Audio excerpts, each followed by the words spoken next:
வணக்கம். நான் உங்கள் ஜெயபாலன். ஏறக்குறைய ஒரு மாதத்திற்கு மேலாக நாம் எந்த வீடியோவும் போட முடியல. என்ன காரணம் அப்படின்னா, என்னுடைய இடது கண்ணில் ஒரு கண் புரை அறுவை சிகிச்சை காட்ராக்ட் சர்ஜரி பண்ணிக்கிட்டதுனால ஒரு 2 வாரங்கள் வீட்டுக்குள்ளேயே வெளியே எங்கேயும் போகாமல் இருக்கணும். அதுக்கப்புறம் ஒரு 4 வாரங்கள் சிஸ்டத்தை பார்க்கக்கூடாது, டிவி பார்க்கக்கூடாது, ஃபோன் பார்க்கக்கூடாது. இந்த மாதிரி நிறையா ரெஸ்ட்ரிக்ஷன், அதாவது கண் அப்படிங்கிறதுனால ரொம்ப பாதுகாப்பாக அவங்க டாக்டர்ஸ் என்ன சொல்கிறாங்களோ அதை கடைபிடித்து இருக்க வேண்டிய ஒரு சூழல் இருந்தது. 4 வாரங்கள் முடிந்து விட்டது. செப்டம்பர் 7ஆம் தேதி வரைக்கும் அந்த மருந்துகளை அட்மினிஸ்டர் பண்ணுறது, 4 வேளைக்கு ஒரு முறை, காலை ஒரு முறை, மாலை ஒரு முறை, இப்படி அந்த ட்ராப்ஸ் எல்லாம் ஊற்றுறதெல்லாம் இன்னும் கடைபிடிக்கணும். இருந்தாலும் நம்மளால் இந்த வீடியோ மூலமாக உங்களையெல்லாம் தொடர்பு கொள்வதிலிருந்து விலகி இருப்பது என்பது ரொம்ப ஒரு மனசுக்கு ரொம்ப ஒரு கஷ்டமாக இருக்குது.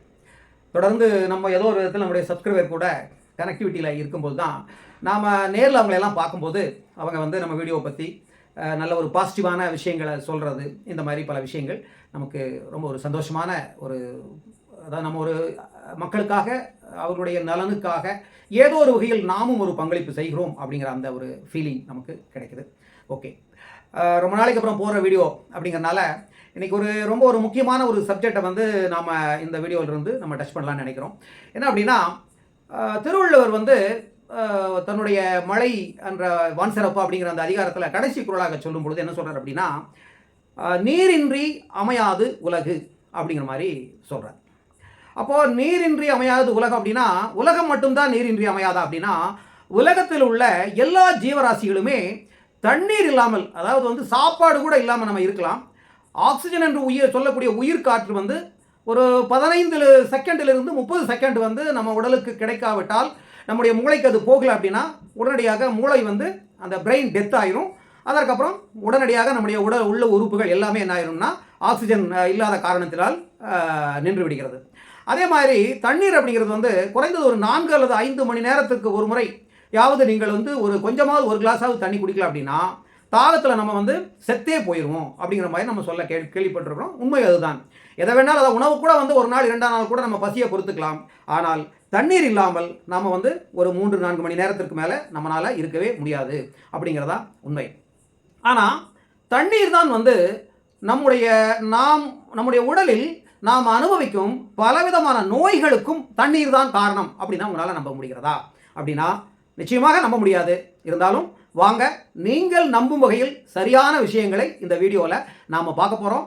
தண்ணீர் எப்படி நம்முடைய ஆரோக்கியத்திற்கு மிகவும் அத்தியாவசியமாக அமைகிறது, அதே நேரத்தில் இதே தண்ணீரை நாம் குடிக்கும் விதத்தை நாம் மாற்றும் பொழுது இதே தண்ணீர் நம்முடைய உடலுக்கு எப்படி நோய்களை உற்பத்தி பண்ணக்கூடிய ஒரு விஷயமாக மாறுகிறது அப்படிங்கிறது தான் இந்த வீடியோவில் நம்ம பார்க்க போகிறோம்.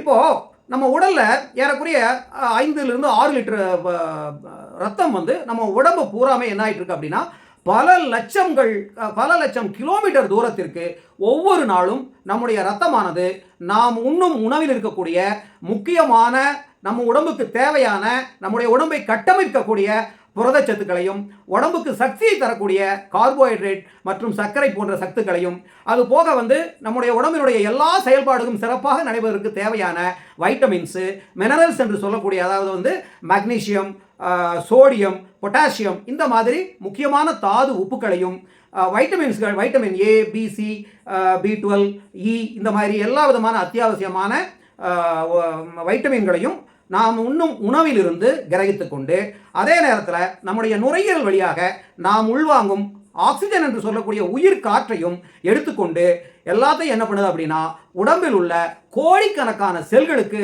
இந்த ரத்தம் தான் அதை கொண்டு போய் அங்கங்கே ஒரு சப்ளை, ஒரு இது மாதிரி யூனிட் மாதிரி செயல்பட்டு, ஒரு டிரான்ஸ்போர்ட் யூனிட் மாதிரி செயல்பட்டு ரத்தம் என்ன பண்ணுது, எல்லா செல்களுக்கும், உடலில் உள்ள கோடிக்கணக்கான செல்களுக்கு நாம் உயிர் வாழ்வதற்கு தேவையான சத்துக்களையும் எல்லா விதமான ஆக்சிஜன் உள்பட எல்லா விதமான விஷயங்களையும் ஒவ்வொரு செல்களுக்கும் கொண்டு சேர்க்கிறது.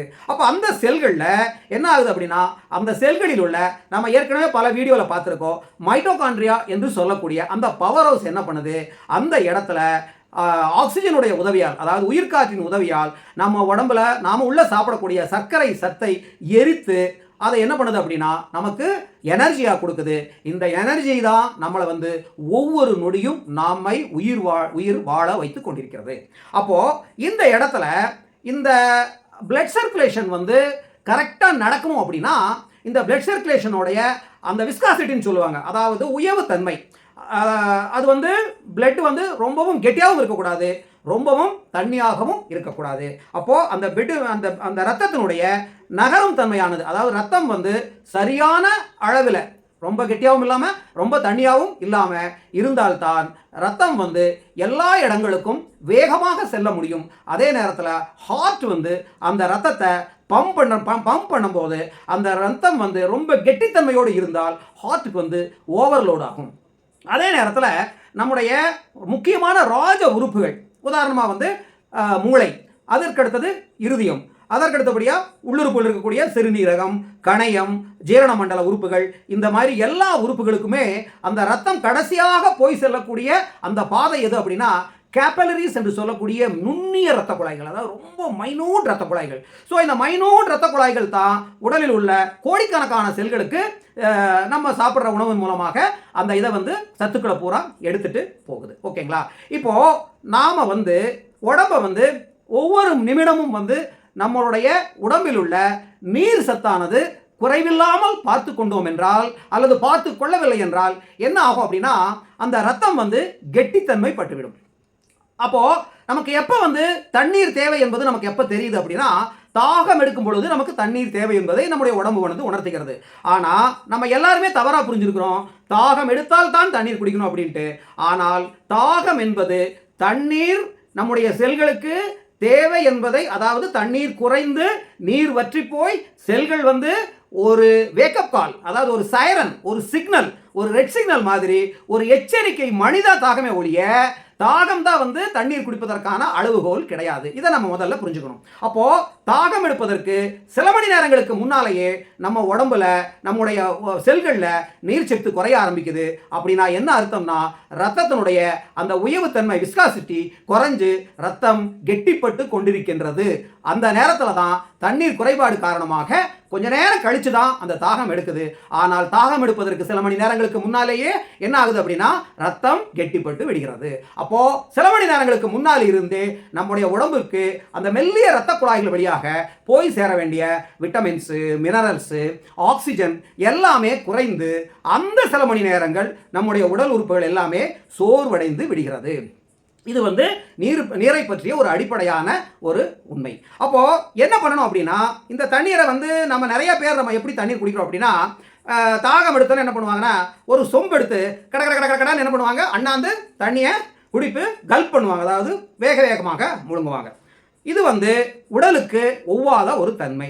ஏன் அப்படின்னா ஒரே நேரத்தில் நீங்கள் நிறைய தண்ணி ஒரே நேரத்தில் ஓவர்லோடு பண்ணீங்க அப்படின்னா அந்த ஜீரண மண்டலம் என்ன ஆகும்னா இந்த தண்ணீரை அந்த தண்ணீர் என்ன ஆகணும், அந்த தண்ணீர் வந்து நம்முடைய இரைப்பையிலிருந்து சிறுகுடல், பெருங்குடல் அங்கெல்லாம் போய் அந்த குடலில் இருக்கக்கூடிய இரத்த குழாய்கள், அந்த ரத்த தந்துகிகள் என்ன பண்ணும், அந்த தண்ணியை வந்து பம்ப் மாதிரி உறிஞ்சி ரத்தத்தில் கலந்து ரத்தத்தை வந்து சீராக எல்லா இடத்துக்கும் போக செய்யும். அப்போது நாம் திடீர்னு கல்ப் பண்ணோம்னா அந்த தண்ணி என்ன ஆகும் அப்படின்னா நேராக குடலில் வந்து தங்காமல் வேகமாக நம்முடைய என்ன போகணும், நேராக நம்ம கிட்னியை போய் ஒரே நேரத்தில் அதிகமான தண்ணீர் ரத்தத்தில் ஏற்றப்படும் பொழுது என்ன ஆகும் அப்படின்னா ரத்தத்தில் உள்ள முக்கியமான மினரல்ஸ் என்று சொல்லக்கூடிய தாது உப்புகள் என்ன ஆகும்னா வாஷ் ஆகி யூரின் வழியாக வெளியேற்றப்பட்டு விடும். அதே நேரத்தில் ஒரே நேரத்தில் அதிகமான தண்ணீரை நாம் குடிக்கும்போது கிட்னிக்கு என்ன ஆகும்னா ஓவர்லோட் ஆகி கிட்னி வந்து ஓவர் ஒர்க் பண்ண வேண்டிய சூழலும் ஏற்படும். சரி, இப்போ நம்ம காலையில் இரவு வந்து நம்ம உதாரணமாக ஒரு 10 மணிக்கு படுக்கிறோம்னு வச்சுக்கலாமே. 10 மணிக்கு முன்னாடி கடைசியாக ஒரு அரை கிளாஸோ ஒரு கிளாஸாக நம்ம தண்ணீர் வந்து குடிச்சிட்டு படுப்போம். அப்படின்னா அதற்கடுத்தபடியாக நம்ம காலையில் எப்போ தண்ணி குடிப்போம், ஒரு 5:30 மணி 6 மணி அந்த நேரத்துக்கு எந்திரிக்கிறோம்னா ஏறக்குரிய 8 மணி நேரங்கள் வந்து நம்முடைய செல்களுக்கு நாம் ராத்திரி கடைசியாக குடித்த தண்ணீர் மட்டும்தான் அந்த செல்களுக்கு இதாக இருக்கும், ஹெல்ப்ஃபுல்லாக இருக்குமே தவிர தண்ணீர் வந்து ரொம்பவும் ட்ரை ஆகி ரத்தம் வந்து கொஞ்சம் கெட்டிப்பட்டு தான் இருக்கும். அப்போது நம்ம காலையில் குடிக்கும்போது மட்டும் கொஞ்சம் அதிகமாக ஒரு 2-3 கிளாஸ் அல்லது ஒரு 4 கிளாஸ். இப்போ நிறைய பேர் என்ன பண்ணுறாங்க, காலையில் எந்திரிச்சோன்னா வெறும் வயிற்றில் வந்து 1 லிட்டர் தண்ணீரை குடிப்பதை பழக்கமாக வைத்துக் கொண்டிருக்கிறார்கள். அதை கூட என்ன பண்ணலாம் அப்படின்னா 1 லிட்டரை ஒட்டுக்கா கொடுக்குறதுக்கு பதிலாக அரை லிட்டர் கொஞ்ச நேரம் குடிச்சு கொஞ்ச நேரம் கழிச்சு மறுபடியும் ஒரு 1/2 லிட்டர் குடிக்கலாம், அல்லது ஒரு கிளாஸ் குடிச்சு 1/2 மணி நேரம் கழிச்சு இன்னொரு ஒரு கிளாஸ், அந்த மாதிரி பிரித்து காலையில் நேரத்தில் முதல்ல வந்து தண்ணீரை வந்து கொஞ்சம் அதிகமாக லோடு பண்ணலாம். அதற்கப்புறம் நாம் வந்து இந்த தண்ணீரை வந்து எப்படி நம்ம இது பண்ணணும் குடிக்கணும் அப்படின்னா, ஒவ்வொரு 1 மணி நேரத்துக்கு ஒரு முறையும், அதாவது நம்ம தண்ணி வந்து தாகம் எடுக்கணும் அப்படி நம்ம எதிர்பார்த்துட்டு காத்துட்டு இருக்க வேண்டியதில்லை. ஒவ்வொரு 1 மணி நேரத்துக்கு ஒரு முறையும் ஒரு கிளாஸ் அல்லது 1.5 கிளாஸ் வந்து கொஞ்சம் கொஞ்சமாக தண்ணியை வந்து பர்மனண்ட்டாக கரெக்டாக ஒரு சிஸ்டமேட்டிக்காக ரத்தத்தில் தொடர்ந்து தண்ணீரை நம்ம என்ன பண்ணிட்டு இருக்கணும், லோடு பண்ணிக்கிட்டே இருக்கணும். இது மாதிரி காலையில் ஆரம்பித்து இரவு வரை இந்த தண்ணீரை நம்ம கரெக்டாக லோடு பண்ணிட்டு இருந்தோம்னா அந்த ரத்தத்தினுடைய விஸ்காசிட்டி என்று சொல்லக்கூடிய அந்த உயவு தன்மை, அந்த ரத்தம் நகரக்கூடிய தன்மை வந்து அந்த ரத்தம் வந்து கெட்டிப்படாமல் லேசாகவே இருக்கும். அப்போது இருதயத்துக்கு ஹார்ட்டுக்கு வந்து லோடு குறையும். அதே நேரத்தில் நம்முடைய எல்லா உறுப்புகளுக்கும் அந்த மினரல்ஸும் அந்த சத்துக்களும் நம்ம உடம்பு இயங்கக்கூடிய செல்கள் வந்து நன்றாக இயங்கக்கூடிய வகையில் எல்லா உறுப்புகளுக்கும் அந்த சத்துக்களும் மற்ற தாது பொருட்களும் தொடர்ந்து கரெக்டாக போய்கிட்டு இருக்கும். அதற்கு அடுத்தபடியாக இந்த தண்ணீரை வந்து குடிக்கிறதுல சில மைனூட் சேஞ்சஸை நம்ம பண்ணணும் அப்படின்னா இந்த தண்ணீரினுடைய குடிப்பதனுடைய பலன்கள் வந்து நம்ம இன்னும் நமக்கு அதிகமாக கிடைக்கிறது.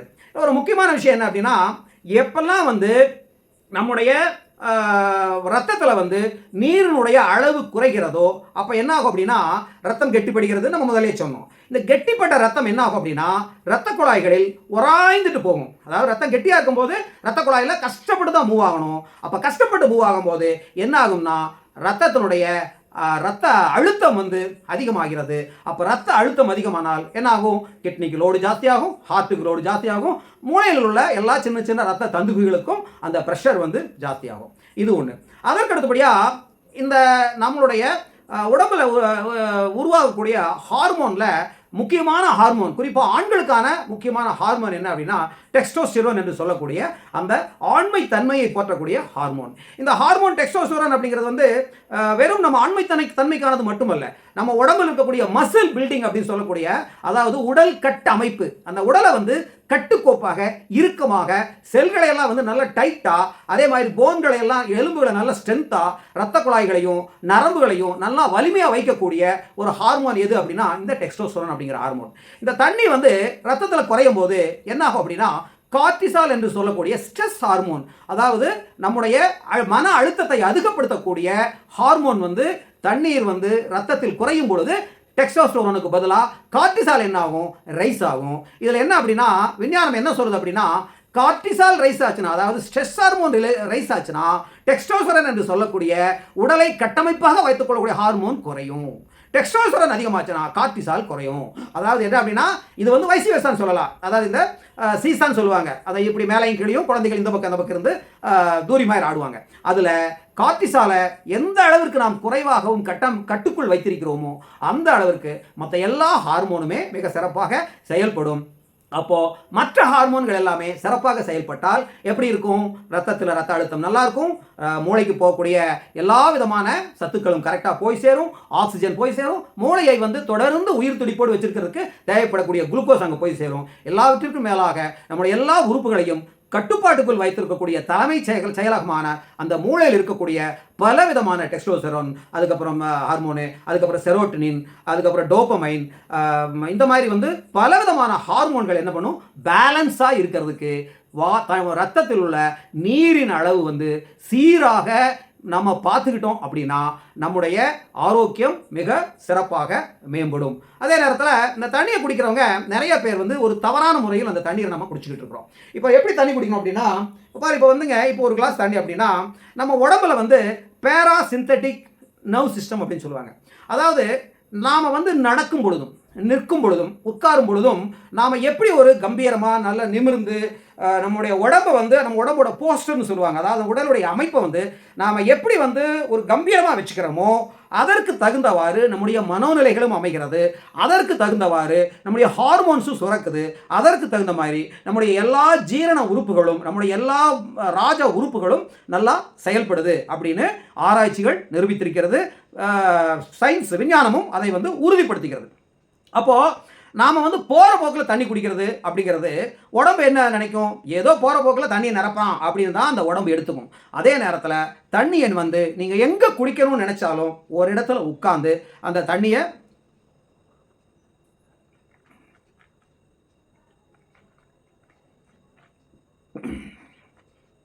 இந்த மாதிரி வாயில் வச்சு ஒரு தண்ணீரை வந்து ஒரு சுவையான உணவு பதார்த்தம் போல அதை சுவைத்து அந்த வாயில் உற்பத்தி ஆகக்கூடிய உமிழ்நீரையும் அந்த தண்ணீரோடு சேர்த்து நாம் சிப்பை சிப்பா, அதாவது ஒவ்வொரு மடக்கு மடக்காக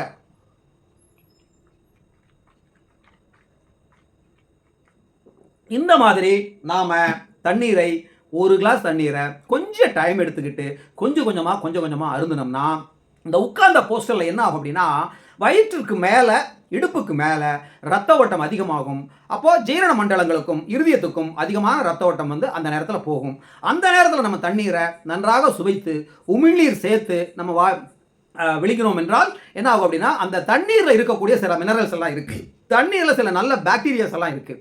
இது எல்லாமே நம்முடைய ஜீரண மண்டலத்தை மேம்படுத்தி நம்முடைய எல்லா உறுப்புகளும் செயல்படுவதற்கு தேவையான நாம் உண்ணும் உணவில் உள்ள சத்துக்களை எல்லாம் நன்றாக உள்ளே கிரகித்துக் கொள்ளக்கூடிய ஒரு தன்மையை நம்முடைய ஜீரண உறுப்புகள், குறிப்பாக நம்முடைய சிறுகுடல் பெருங்குடல் அந்த இரைப்பை எல்லாமே அடைந்து அதிகபட்சமான உணவில் உள்ள மேக்சிமம் சத்துக்களை உறிஞ்சி ரத்தத்தின் வழியாக நம்முடைய உறுப்புகளுக்கு அனுப்பக்கூடிய ஒரு வாய்ப்பு உருவாகும். நண்பர்களே, இந்த தண்ணீரை நீங்கள் வந்து காலையிலிருந்து சாயந்தரம் வரைக்கும் ரெகுலர் இன்டர்வெல்ல கரெக்டாக நீங்கள் மெயின்டைன் பண்ணி பாருங்கள்.